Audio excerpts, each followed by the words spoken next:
ഭൂമി മുഴുവനും രാജാവിൻ്റേതാണ്.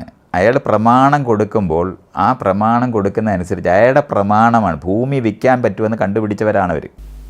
അതെ, നമ്മൾ ജീവിക്കുന്ന ഭൂമി വിൽക്കാൻ പറ്റുമെന്ന് കണ്ടുപിടിച്ച ഒരാളാണ് രാജാവ്.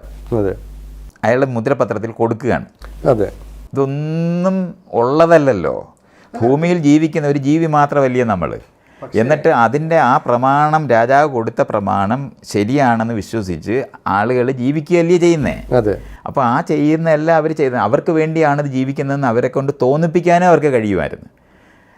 ഒരാളെ ഭരിക്കാനായിട്ടുള്ള അവകാശം കൊടുത്തു എന്ന് ഇയാൾ തന്നെയാണ് വീണ്ടും പറയുന്നത്. അതെ, സംഘടിതമായിട്ട് എന്ന് പറഞ്ഞാൽ 10 പേര് ചേർന്ന് ഒരു ഗുണ്ടാ നേതാവാണ് രാജാവായി മാറുന്നത്. അതെ.